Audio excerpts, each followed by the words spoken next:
Hi all, welcome to Blasters arena.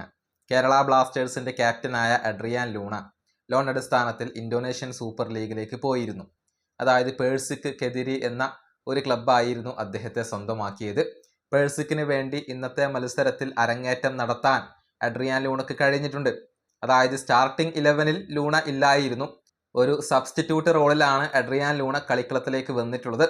പക്ഷേ ഈ മത്സരത്തിൽ ലൂണയുടെ ക്ലബ്ബായ പേഴ്സിക്കിന് ഒരു വലിയ തോൽവി ഏറ്റുവാങ്ങേണ്ടി വന്നിട്ടുണ്ട്. അതായത് എതിരില്ലാത്ത 4 ഗോളുകൾക്കാണ് മലൂത്ത് യുണൈറ്റഡ് എന്ന ടീം പേഴ്സിക്കിനെ ഇപ്പോൾ പരാജയപ്പെടുത്തിയിട്ടുള്ളത്. മത്സരത്തിന്റെ 21ാമത്തെ മിനിറ്റിൽ തന്നെ പേഴ്സിക്കിന്റെ ഒരു താരം റെഡ് കാർഡ് കണ്ട് പുറത്തുപോയി. അതിനുശേഷമാണ് ഒരുപാട് ഗോളുകൾ അവർക്ക് വഴങ്ങേണ്ടി വന്നത്. ആദ്യ പകുതിയിൽ തന്നെ 3 ഗോളുകൾ അവർ വഴങ്ങി. പിന്നീട് 51ാമത്തെ മിനിറ്റിൽ മറ്റൊരു ഗോൾ കൂടി അവർ വഴങ്ങി എന്നുള്ളതാണ്. പിന്നീട് 72ാമത്തെ മിനിറ്റിലാണ് അഡ്രിയാൻ ലൂണ പകരക്കാരന്റെ വേഷത്തിൽ എത്തുന്നത്. അവർക്ക് വേണ്ടി അരങ്ങേറ്റം നടത്താൻ ലൂണക്ക് കഴിഞ്ഞു.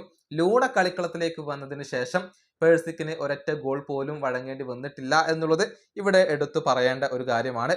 എന്നിരുന്നാൽ പോലും എതിരില്ലാത്ത 4 ഗോളുകളുടെ ഒരു തോൽവിയാണ് പേഴ്സിക്കിന് ഈ മത്സരത്തിൽ ഏറ്റുവാങ്ങേണ്ടി വന്നിട്ടുള്ളത്. കൂടാതെ മുൻപ് മുംബൈ സിറ്റിക്ക് വേണ്ടി കളിച്ച ജോൺ ടോറലും ഈ മത്സരത്തിൽ അരങ്ങേറ്റം നടത്തിയിട്ടുണ്ട്. 82ാമത്തെ മിനിറ്റിലാണ് അദ്ദേഹം അരങ്ങേറ്റം നടത്തിയിട്ടുള്ളത്. അതായത് അഡ്രിയാൻ ലൂണയുടെ ക്ലബിൽ തന്നെയാണ് ഇപ്പോൾ ജോൺ ടോറലും ഉള്ളത്. ഈ വീഡിയോയുടെ അവസാനിപ്പിക്കുന്നു. അടുത്തൊരു വീണ്ടും കാണാം.